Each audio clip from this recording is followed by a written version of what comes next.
How's it going, everyone? Welcome back to Clutch City Chronicles, and today I'm going to be talking about 3 to 4 additions I think the Houston Rockets need to make this free agency, whether that be by signing a player or potentially trading for a player. But overall, these 4 additions will make the Rockets a more well-rounded team with a nice balance between veteran leadership and young, high upside potential.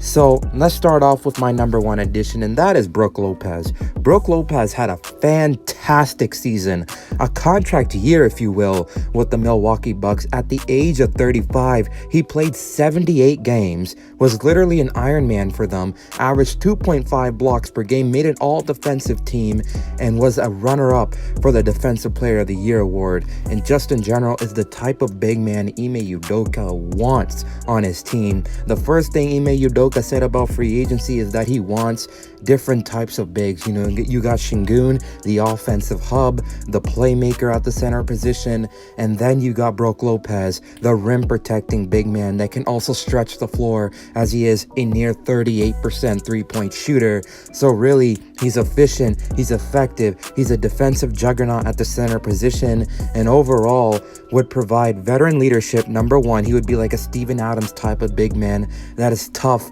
gritty, and gets the young guys in line. And number 2, he's just overall producing at a really high rate at his age, which is a really good sign.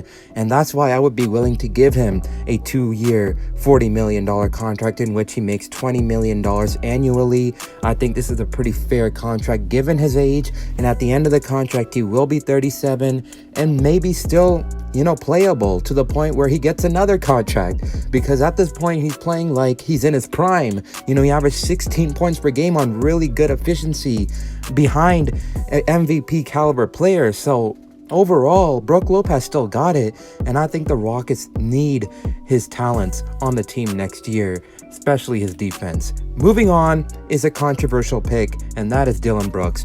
I understand the hate behind Dillon after that Lakers series, calling out LeBron and all of that, but guess what? His players, his teammates really did not care because they loved that. It lit a fire underneath them. Of course, they didn't capitalize on that fire, but again, his teammates did not mind that because it showed toughness, it showed grittiness, and that's what you want from your fellow teammate. And I think Dillon Brooks is the type of player you hate when he's on the other team, but when he's on your team, you'll love him. He's kind of like a Patrick Beverley type of player, except he's a better defender. He's an all-defensive team member, and overall, despite having a down year, he still made the all-defensive team, and overall, it was a down year. And that's why I think the Rockets could get him for a really cheap contract. I'm thinking a 1-year prove-it deal, like a 1-year mid-level exception deal, which is worth $12 million. And this would definitely put the Rockets at $32 million spent, leaving them with about $15 million more to spend in order to reach that cap floor. And that's where the Rockets can go out and get Bruce Brown from the Denver Nuggets. And I don't think the Denver Nuggets can match a $15 million contract over 3 years, potentially like a three-year $45 million contract. I think Bruce Brown would be like, that's a perfect deal for me. It provides me a long-term contract with good salary each year. And that's the type of contract I think Bruce Brown deserves, especially after his performance in this year's playoffs. And again, Bruce Brown is that type of veteran you want on the team. Great defender, great hustler, great three-point shooter, and overall provides a lot for this team, fills a lot of needs, and just in general is, again, a very nice veteran to have on this young team. And those are the 3 free agency additions I think the Rockets should make to reach that cap space floor. They're not huge contracts you're handing out for the sake of giving them out, like a $40 million contract to Fred VanVleet. You're giving out reasonable deals over a short term that doesn't hold your team in cap space hell. Now, with those 3 free agency moves in the bag, you still got cap space. Believe it or not, the Houston Rockets still have cap space. They just reached the floor, the amount they have to spend by NBA rules. They can still absorb a contract like a Monte Morris, like a Tyus Jones, because they have that type of cap space. And overall, if I'm Rafael Stone after free agency or during free agency, I'm giving Washington a call because right now they have a logjam at the point guard position after acquiring Jordan Poole, who is likely their point guard of the future.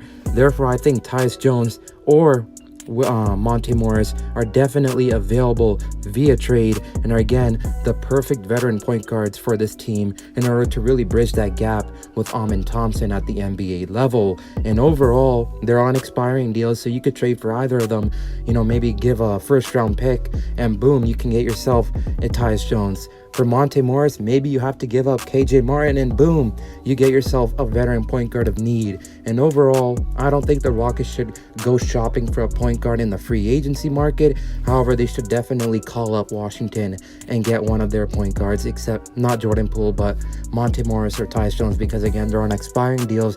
They're definitely available. Washington is in trade now mode, so the Rockets got to give them a call and see what they want for either of those players. So these are my 4 additions I think the Rockets need to make. Obviously, they're going to have to make other trades to really round out the roster and clear up any logjam. But these are the 4 veteran additions I think the Rockets should make in order to really improve their team drastically next season and potentially become a play-in/playoff team moving forward. So overall, I want to hear your guys' thoughts in the comments down below. Like if you enjoyed the video, and of course, make sure to subscribe for more. And I'll see you guys in the next one.